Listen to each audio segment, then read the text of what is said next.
नमस्कार विद्यार्थी मित्रांनो. तर आज आपण टी परीक्षेसाठी उपयुक्त काही बालमानसशास्त्रावर आधारित काही प्रश्न बघणार आहोत. तर या ठिकाणी पहिलाच प्रश्न आहे, 1969 मध्ये अमेरिकेतील अपंग शिक्षण विभागाच्या राष्ट्रीय सल्लागार समितीने अध्ययन कार्यक्षमता संदर्भात व्याख्यान तयार केले. त्यानुसार पुढीलपैकी कोणती त्रुटी अध्ययन कार्यक्षम मुलांमध्ये आढळत नाही? तर या ठिकाणी 4 पर्याय दिलेले आहेत. तर त्यापैकी सेकंड नंबरचा जो पर्याय आहे ते आपलं ॲन्सर आहे. तर काय आहे, तर बघा, या त्रुटी शारीरिक विकाराने निर्माण झालेल्या असतात. आणि 4 नंबरचा जो पर्याय आहे तो पण करेक्ट आहे. तर ज्या योग्य विधान आहे, म्हणून अध्ययन कार्यक्षम मुलामध्ये शारीरिक विकारामुळे त्रुटी होत नाहीत, त्यामुळे 2 हे विधान अयोग्य आहे. तर 2 नंबरचं जे विधान आहे ते अयोग्य आहे. तर अयोग्य विधान आपल्याला निवडायचं सांगितलेलं, त्यामुळे 2 नंबरचा आन्सर आपलं करेक्ट आहे. त्यानंतर वाढ आणि विकास यावर आधारित प्रश्न आहे पुढचा. तर बघा, बालकाच्या वाढी संदर्भात पुढीलपैकी कोणते विधान अयोग्य आहे? तर या ठिकाणी सुद्धा अयोग्य विधान विचारलेलं आहे. तर या ठिकाणी बालकाच्या वाढी संदर्भात पुढीलपैकी कोणते विधान अयोग्य आहे? तर वाढ ही शारीरिक बाबीशी संबंधित आहे. वाढ ही गुणात्मक बाब आहे. वाढ ही विशिष्ट वयानंतर थांबते. वाढीमध्ये समतोलपणाची अपेक्षा गृहीत धरली जात नाही. तर विद्यार्थी मित्रांनो, सेकंड नंबरचं ऑप्शन आपलं करेक्ट आहे. वाढ ही गुणात्मक बाब आहे.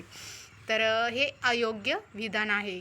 तर बघा, स्पष्टीकरण पण या ठिकाणी दिलेलं आहे. वाढ ही गुणात्मक बाब आहे हे विधान अयोग्य आहे, कारण गुणात्मक बाब म्हणजे गुणवत्ता किंवा गुणधर्माचा बदल होणे, तर वाढ म्हणजे प्रमाणात्मक मात्रात्मक बदल होय.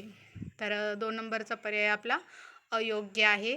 त्यानंतर पुढचा प्रश्न बघा, बालकामध्ये संवेदन, तर्क, अनुमान इत्यादीची बौद्धिक तयारी झाल्यामुळे कोणत्याही घटनेचे विश्लेषण तर्काच्या आधारे करू लागल्याने हे खालीलपैकी कोणत्या विकासा अवस्थेतील बालकांमध्ये आढळते?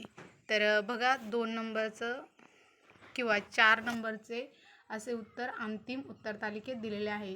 तर विद्यार्थी मित्रांनो, या ठिकाणी 2 आणि 4 नंबरचे ऑप्शन आपले करेक्ट आहे. उत्तर पत्रिका आहे त्याच्यामध्ये ते 2 उत्तर सिलेक्ट केलेले आहे. तर बघा, संवेदन, तर्क, अनुमान आणि कोणत्याही घटनेचे तर्काच्या आधारे विश्लेषण करण्याची क्षमता कुमारावस्था, लहान किशोरावस्था किंवा किशोरावस्था या दोन्ही टप्प्यामध्ये विकसित होते.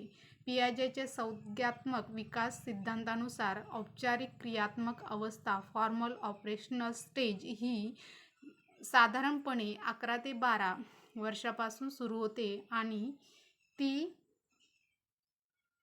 अनुमान आणि ती किशोर अवस्थेचा भाग आहे. या अवस्थेत बालक अमूर्त विचार, तर्क आणि अनुमान लावण्यास सुरुवात करते. कुमारावस्था हा देखील या बदलाच्या सुरुवातीचा किंवा मधला टप्पा असू शकतो, जिथे ही बौद्धिक तयारी होण्यास सुरुवात होते. म्हणून आपलं या ठिकाणी जे आन्सर आहे ते 2 आणि 4 आहे. तर हे लक्षात ठेवायचे. त्यानंतर पुढचा जो क्वेश्चन आहे तो अध्ययन प्रक्रिया यावर आधारित आहे. तर अध्ययन या मूलभूत क्रियेला शिक्षण प्रक्रियेत महत्त्वाचे स्थान आहे. याला अनुसरून खालीलपैकी कोणते विधान अयोग्य आहे? तर अयोग्य विधान विचारले. तर विद्यार्थी मित्रांनो, या ठिकाणी सुद्धा आपला जो पर्याय नंबर या ठिकाणी फर्स्ट नंबरचा पर्याय आपला करेक्ट आहे. अध्ययन हे खरे शिक्षण. शिक्षण प्रक्रियेत अध्ययन, लर्निंग ही मूलभूत आणि महत्त्वाची क्रिया आहे, कारण शिकणे हेच खरे शिक्षण आहे. अध्यापन म्हणजेच टीचिंग शिकण्याची प्रक्रिया सोपी करणारी क्रिया किंवा माध्यम, परंतु खरे शिक्षण म्हणजे विद्यार्थी स्वतः शिकतो, म्हणजे अध्ययन. त्यानंतर पुढचा प्रश्न आहे, अध्यापन म्हणजे काय? तर अध्यापन म्हणजे काय? तर या ठिकाणी 4 पर्याय दिलेले आहेत. तर त्यापैकी 3 नंबरचा पर्याय आपला करेक्ट आहे. अध्ययनाला प्रवृत्त करणे म्हणजेच अध्यापन होय. तर स्पष्टीकरण या ठिकाणी दिलेलं आहे. तर स्पष्टीकरण बघूया आपण. अध्यापन म्हणजे केवळ ज्ञान नेणे किंवा व्याख्यान देणे नाही, तर ते विद्यार्थ्यांना अध्ययनासाठी प्रेरित करणे, त्यांना शिकण्याची उत्सुकता निर्माण करणे आणि शिकवण्याच्या प्रक्रियेत मदत करणे हे एक व्यापक प्रक्रिया आहे. त्यानंतर पुढचा प्रश्न आहे अध्यापन उपपत्तीवर आधारित. तर बघा, श्रेणीबद्ध अध्ययन उपपत्तीचा जनक म्हणजे यांना मानलं जातं असं विचारलेलं आहे. तर श्रेणीबद्ध अध्ययन उपपत्तीचे जनक गॅग्ने आहे, म्हणजे 4 नंबरचा पर्याय आपला करेक्ट आहे. तर बघूया आपण स्पष्टीकरण काय दिलं आहे. तर रॉबर्ट गॅग्ने यांना श्रेणीबद्ध अध्ययन उपपत्तीचं जनक मानलं जातं. गॅग्ने यांनी शिकण्याचे वेगवेगळे प्रकार आणि त्यांचे स्तर लर्निंग थिअरीची मांडले, ज्यामुळे शिक्षण प्रक्रियेत नीट योजना आणि टप्प्याटप्प्याने शिकवणी करणे शक्य झाले. त्यानंतर पुढचा प्रश्न आहे बघा, अभिजात अभिसंधान उपपत्तीचा पुरस्कर्ता कोण? तर अभिजात अभिसंधान ही उपपत्ती कोणी मांडली आहे? तर 3 नंबरचा पर्याय आपला करेक्ट आहे. अभिजात अभिसंधान उपपत्ती ही पेओलॉव यांनी मांडली. तर स्पष्टीकरण बघूया.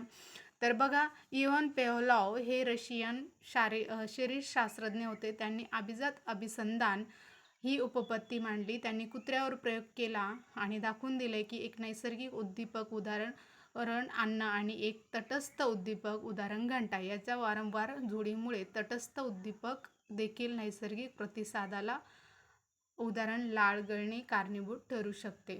त्यानंतर पुढचा प्रश्न उपपत्तीवरच आधारित आहे. अध्ययन ही सक्तीने कधीच होत नसते. अध्ययनासाठी सज्जतेबरोबरच अभिरुची, गरज आणि अभिवृत्ती या शक्तीचीही मदत असणे जरुरीचे असते, असे मत या मानसशास्त्रज्ञांनी मांडले. तर बघा, 2 नंबरचा पर्याय आपला करेक्ट आहे, थॉर्नडाईक.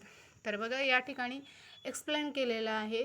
तर बघा, या ठिकाणी एडवर्ड एल थॉर्नडाईक यांनी अध्ययनाचे नियम मांडले, ज्यात सज्जतेचा नियम, सरावाचा नियम आणि परिणामाचा नियम यांचा समावेश आहे. सज्जतेच्या नियमानुसार व्यक्ती शिकण्यासाठी शारीरिक आणि मानसिकदृष्ट्या तयार असल्याशिवाय अध्ययन प्रभावी होत नाही. या नियमात अभिरुची, गरज आणि अभिवृत्ती या घटकाचे महत्त्व अप्रत्यक्षपणे सांगितलेले आहे. कारण ते सज्जतेचा भाग आहे, त्यामुळे अध्ययन सक्तीने होत नाही आणि सज्जतेबरोबर अभिरुची व इतर शक्तीची मदत आवश्यक असते. हे मत थॉर्नडाईक यांच्या विचाराशी सुसंगत आहे.